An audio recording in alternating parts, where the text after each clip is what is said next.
Buenas, ¿qué tal, lectores? ¿Cómo estamos? Bueno, pues aquí estamos compartiendo otro vídeo más para vosotros, ¿vale? Muchas gracias a las personas que comentáis, que dais like, muchísimas gracias de verdad, porque es importante, ¿vale? Es importante, como siempre digo, es importante que dejéis like, que dejéis un comentario, que haya un feedback, ¿vale? Entre nosotros. Es importante la comunicación, ¿vale? Porque, y luego también importante porque soy una escritora, soy poco conocida. Y a mí me gustaría, pues eso, conocer a más lectores, saber vuestros gustos, saber qué libro os gusta, siempre decirme qué libro os gustaría leer, en fin, no sé, que haya un poquito de comunicación entre nosotros y que me hagáis sugerencias. Pues me gustaría que leyera este libro y así lo compartimos y así pues me dais vuestra opinión de los libros, ¿vale? Y eso es importante para mí porque a mí también me gusta escuchar lo que a las personas que me veis en los vídeos y eso es esencial para mí como escritora, como lectora. Y por eso creé esta cuenta para conocer a otras personas que tienen gusto por los libros. Y bueno, pues como siempre, para los nuevos, pues muchas gracias a los nuevos suscriptores, ¿vale? Que vais a suscribir a mi canal. Y os quería decir que bueno, soy escritora, soy lectora también. Y en todos los vídeos pues voy compartiendo libros, ¿vale? Primero comparto un poquito de mi novela, ¿vale? Rebeca la princesa prometida, ¿vale? Es mi primera novela, ¿vale? Un romance erótico, fantasía paranormal, ¿vale? Es un romance, una historia de amor, ¿vale? Rebeca la protagonista, ¿vale? Rebeca es la que nos cuenta la historia, primera persona, ¿vale? Es una historia, es una novela que, bueno, que escribí, pues llevo muchos años en mente con ella, porque mi proceso para escribir el libro es eso, o sea, yo tengo la historia ya como configurada en mi mente, o sea, yo la voy viendo, eso, y la voy... No necesito... Yo sé, o sea, conozco a los personajes, los voy conociendo, y cada personaje me va diciendo, oye, pues, cuenta mi historia, es mi historia importante, quiero que los lectores la conozcan. Y bueno, el primer personaje fue Rebeca, ¿vale? Fue Rebeca. Ella fue la que quería que contara su historia. Luego Nathan, el chico. Y los demás personajes, ¿vale? Porque bueno, este libro es el principio de una trilogía, ¿vale? El principio, yo estoy escribiendo el segundo libro, ¿vale? Y, y eso, mi proceso literario es ese. O sea, yo voy contando la historia de todos los personajes. Voy conociendo la personalidad. Otra cosa de mi proceso es que me encanta escribir la historia desde que son niños, porque es importante para el lector va leyendo ese personaje y dice, este personaje llegó a este momento porque de niño le pasó esto, le pasó lo otro, y por eso me gusta contar la historia en flashback de los recuerdos de ellos, de los momentos más tristes, o si le pasó algo, o tuvieron familia, o cómo eran sus padres. Entonces el lector sabe por qué el personaje es así, porque ha leído su vida anterior, ¿vale? Su vida anterior. Y eso es lo que más me gusta de mi historia. Otra cosa que más me gusta de mis libros es... me gustan los romances emocionales. Por ejemplo, Rebeca tiene un romance emocional con Nata. Ella habla en primera persona de sus sentimientos con Nata, de sus pensamientos. Y luego Nata también habla de sus pensamientos y sus sentimientos hacia Rebeca. Me gusta mucho, me gusta muchísimo que hable los dos personajes en primera persona, porque así el lector sabe quién es Rebeca y sabe quién es Nata, qué es lo que piensa, qué es lo que siente. cuáles son sus miedos, cuáles son sus deseos, sus emociones, cuáles son sus sueños. Al igual que he contado antes, cuál es la historia anterior de Rebeca o la historia anterior de Nathan y de todos los personajes, ¿vale? Y luego la novela se divide en 3 partes, ¿vale? La historia de Rebeca, que ella es la que empieza la historia contando su historia. Luego la historia de amor de Rebeca y Nathan. Y luego la historia de Nathan, porque Nathan también, la historia de Nathan también es muy importante, ¿vale? Porque está relacionada con el final, ¿vale? Del libro. Y luego tanto Rebeca como Nathan guardan secretos, ¿vale? Guardan secretos que el lector tiene que ir descubriendo a través de su historia, ¿vale? Y bueno, de eso trata la novela de Rebeca, ¿vale? Y mi proceso de escritura y cómo escribo, voy escribiendo un libro, ¿vale? Y la verdad es que el proceso del libro lo disfruté bastante como escritora, conociendo la historia de Rebeca y Nathan. Para un escritor yo creo que es muy emocionante, es muy importante. Y bueno, como he dicho, ahora estoy escribiendo el segundo libro. El segundo libro le queda un poquito todavía porque es difícil, no es fácil escribir una novela, no es fácil. La gente se piensa que escribir una novela es solo teclear el ordenador, no es solo teclear el ordenador, tienes que conocer muy bien los personajes, meterte en su papel, conocer cuáles son sus deseos, sus necesidades, sus pensamientos, a dónde quiere llegar ese personaje, cuál es el objetivo de Rebeca, cuál es el objetivo de Nathan. No es fácil. Tienes que meterte en su papel, en su mente. No es fácil escribir una novela. Lo que pasa es que, bueno, el trabajo de escritor está muy poco valorado. Porque la gente se piensa que es muy fácil y no es fácil. Por ejemplo, en mi caso, mi novela no es fácil de contar, no es fácil. O sea, yo tengo que contarla, a mí me cuesta contarla para los lectores. Es lo que más me cuesta, porque yo escribí la historia, la sé escribir, ¿vale? Pero es diferente contar la novela a los lectores, es muy diferente. Para que los lectores entiendan la novela, entiendan a Rebeca, entiendan a Renata, no es fácil. Y bueno, voy a leer un poquito de fragmentos de la novela para los nuevos, para que conozcáis de qué va la novela, aunque ya he contado un poquito. Y ya en otro vídeo seguiré contando más aspectos de mi novela, de mi proceso literario, de mi trabajo, ¿vale? Megan me dio un abrazo. Rebeca, me alegro verte conocido y que estés con Nathan. Él para mí siempre ha sido un hermano. Eres la primera única chica que brilla en su vida de oscuridad. Me emocioné con las palabras que salieron de su boca. Megan era una persona llena de chispa y energía como Nathan. Envidiaba su forma de vivir la vida. Noah me dio 2 besos y se despidió de mí. Nathan me acompañó hasta casa. Cuando llegamos, Nathan me acarició el pelo y me cogió de la muñeca cariñosamente. Ya has visto cómo es Megan. Le has caído muy bien. Apreté su mano como una niña pequeña. Nathan es una chica con suerte, y tú también al tenerla como amiga. No y Megan son la única familia que tengo. Solo nos tenemos los 3. Ahora te tengo a ti, Rebeca. Nathan bajó la mirada tímidamente, con lágrimas en los ojos. Le cogí la barbilla, delicadamente. Me quedé observando sus ojos lacrimógenos. Nathan era un chico sincero y transparente. Le besé los labios con mucha intensidad. Quería decirle cuánto lo quería. Él se abrazó a mí correspondiendo al beso. Después me tocó el hombro. Esta noche, si quieres, quedamos los 2 solos y bueno, titubeó. Tenemos una cita, nena, dijo Chulito. Yo me reí y me lo tomé como una sorpresa. ¿Quieres una cita conmigo esta noche? ¿Me estás pidiendo salir, Nathan?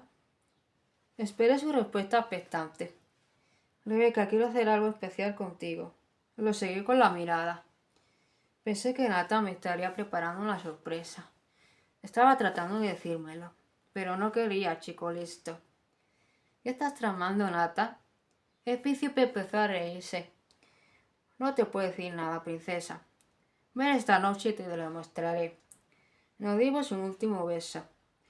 Tenía que subir al apartamento. Era duro cuando tenía que despedirme de él, volver a la realidad, y el capítulo terminaba ahí con un príncipe. Nathan se fue, y yo subí al apartamento. Cuando entré tuve un mal presentimiento. Mi cuerpo y mi mente lo notaban. Pensaba que mi marido no estaba en casa, pero sí estaba. Acepté en mi distinción de la escena. Escuché su voz llamándome. ¡Rebeca! Era una voz a lo lejos muy enfadada. Si subía me aproximaba al peligro, pero tenía que hacerlo y asumir la consecuencia. ¿Mm? Y bueno, ahí os lo dejo con este misterio, ¿vale? Si queréis saberlo, tenéis que leer el libro, porque, bueno, se supone que Rebeca, bueno, está casada, como habéis visto, pero realmente eso ya lo tenéis que leer vosotros, ¿vale? Y bueno, ¿qué os parece el texto? Qué cosa más bonita, ¿verdad? Nathan era un chico sincero y transparente.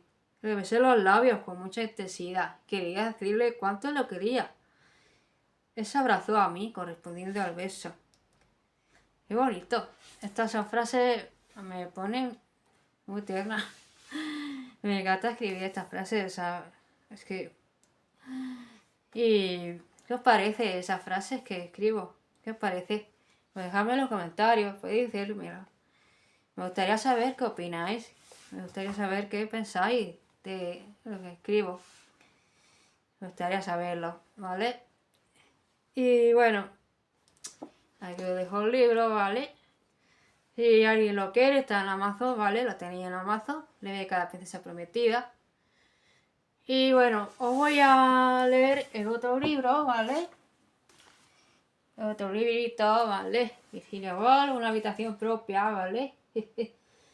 Es otro libro de mis favoritos, ¿vale? Tengo un montón de libros de esta escritora. Y me encanta compartirlo con vosotros, ¿vale? Por ejemplo, os voy a leer un poquito de resumen, ¿vale? En 1928 a Virginia Woolf le propusieron dar una serie de charlas sobre el tema de la mujer en la novela. Lejos de cualquier dogmatismo o presunción, planteó la cuestión desde un punto de vista realista, valiente y muy particular. Una pregunta: ¿qué necesitan las mujeres para escribir buenas novelas? Una sola respuesta: independencia económica y personal. Es decir, una habitación propia. Solo hacía 9 años que se le había concedido el voto a la mujer y aún quedaba mucho camino por recorrer.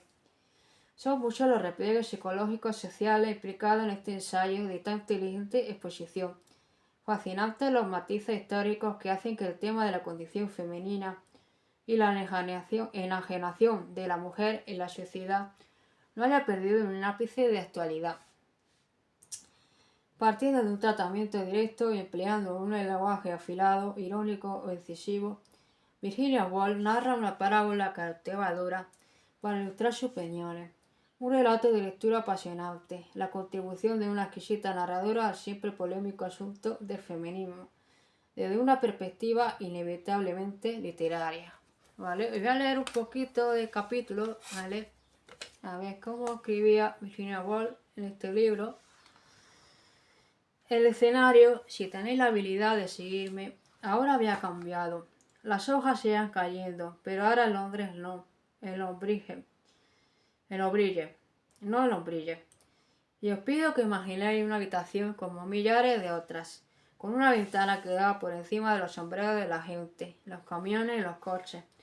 A otra ventana, encima de la mesa de la habitación, una hoja de papel en blanco, que llevaba el encabezamiento, las mujeres y la novela, escrito en grandes letras, pero nada más. La continuación inevitable de aquel almuerzo y aquella cena a Knowsbridge parecía ser desafortunadamente una visita al British Museum. Debía colar cuanto había de personal y accidental en todas aquellas impresiones y llegar al fluido puro, al óleo esencial de la verdad, porque aquella visita a O'Brien y el almuerzo y la cena habían levantado un torbellino de preguntas. ¿Por qué los hombres bebían vino y las mujeres agua? ¿Por qué era un sexo tan próspero y otro tan pobre? ¿Qué efecto tiene la pobreza sobre la novela?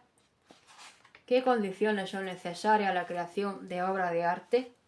Un millar de preguntas se insinuaban a la vez, pero necesitaba respuestas, no preguntas, y las respuestas solo podían encontrarse consultando a los que saben y no tienen prejuicios, a los que se han elevado por encima de las peleas verbales y la confusión del cuerpo, y han publicado el resultado de sus razonamientos e investigaciones en libros que ahora se encuentran en el British Museum. Si no se puede encontrar la verdad en los estantes del British Museum, ¿dónde, me pregunté, tomando un cuaderno de apuntes y un lápiz, está la verdad? Así, provista con esta confianza y esta ansia de saber, me fui en busca de la verdad. El día, aunque no llovía exactamente, era lóbrego y a las calles de la cercanía del British Museum las bocas de las carboneras estaban abiertas y por ellas iba cayendo una lluvia de charcos. Coches de 4 ruedas se arrimaban a la acera y se depositaban unas cajas atadas con cordeles que contenían, supongo, toda la ropa de una familia suiza o italiana que buscaba fortuna, refugio o algún otro provecho interesante que puede encontrarse en invierno en la casa de huéspedes de Bloomsbury. Como de costumbre, hombres con voz ronca recorrían las calles empujando carretones de plantas. Algunos gritaban, otros cantaban. Londres era como un taller, Londres era como una máquina. A todos nos empujaba hacia adelante y hacia atrás, sobre esta base lisa para formar un dibujo. El British Museum era un departamento más de la fábrica. Las puertas de golpe se abrían y cerraban, y a veces se quedaba uno en pie bajo el vasto domo, como si hubiera sido un pensamiento en aquella enorme frente calva, que tan magníficamente ciñe una guirnalda de nombres famosos. Se dirigía uno al mostrador, tomaba una hoja de papel, abría un volumen del catálogo y los 5 puntos suspensivos indican 5 minutos separados de estupefacción, sorpresa y asombro. ¿Tenía alguna noción de cuántos libros se escriben al año sobre las mujeres? ¿Tenéis alguna noción de cuántos están escritos por hombres? ¿Os dais cuenta de que sois quizá el animal más discutido del universo?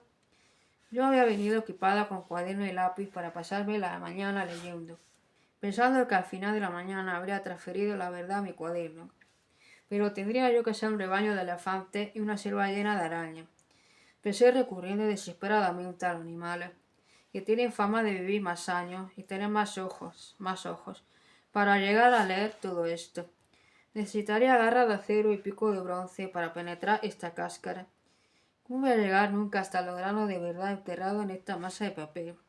Me pregunté y me puse a recorrer con desesperación la larga lista de títulos. Hasta los títulos de los libros me hacían reflexionar.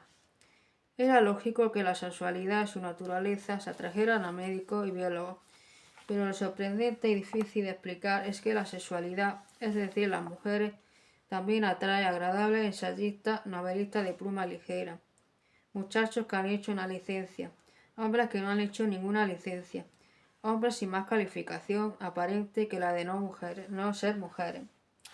Algunos de estos libros eran superficialmente frívolos y chistosos, pero muchos en cambio eran serios y proféticos, morales y exhortadores.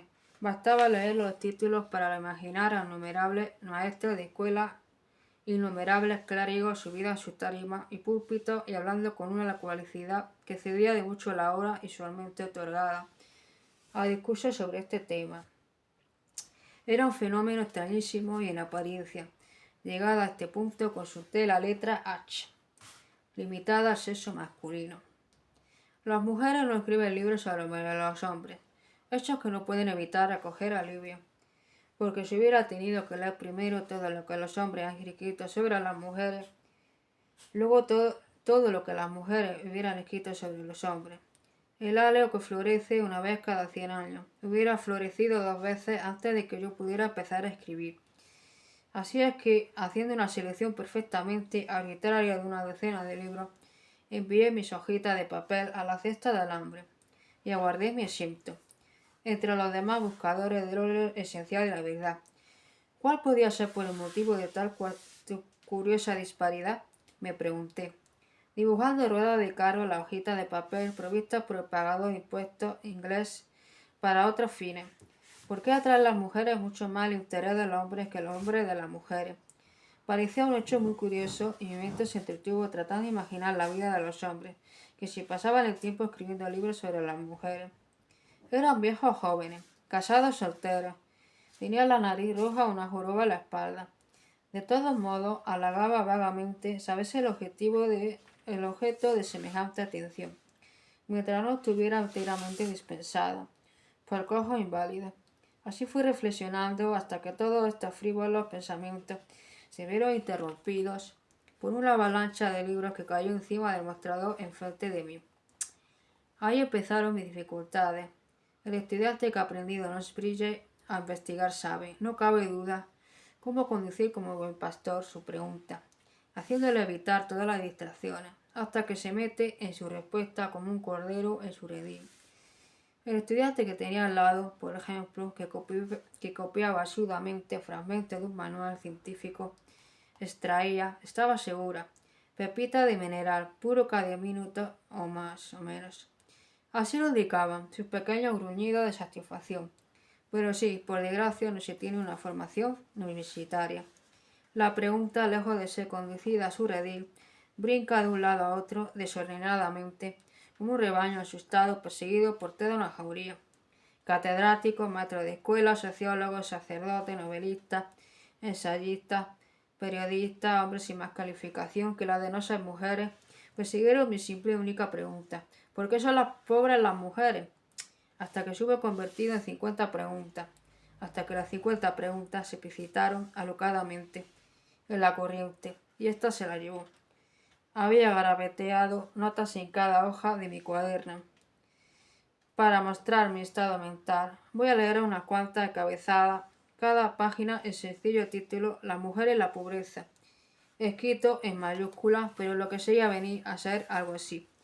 Condición en la Edad Media de hábitos de la isla Fidji, adoradas como diosas por sentido moral más débil del idealismo, de mayor rectitud, habitantes de la isla del sur, edad de la pubertad entre atractivo, ofrecida en sacrificio, tamaño pequeño del cerebro, de subconsciente más profundo, de menos pelo en el cuerpo, de inferioridad mental, moral y física, de amor a los niños, de vida más larga, de músculos más débiles, de fuerza afectiva, vanidad, formación superior, opinión de Shakespeare, opinión de Lord Bickerham, opinión de Dea Inge sobre, opinión de la Bruyere, opinión de Dr. Johnson, opinión de Mr. Oscar Browning sobre.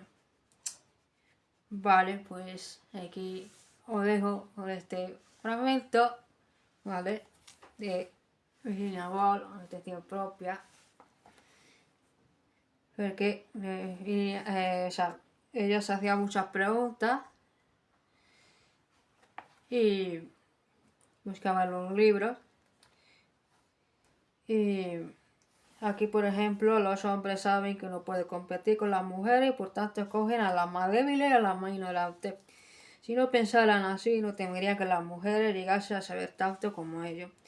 En justicia al sexo débil, la honradez más elemental, más de manifestar que en una conversación posterior me dijo que había hablado en serio. Boswell, The Journal of Astor o de todo de Bride.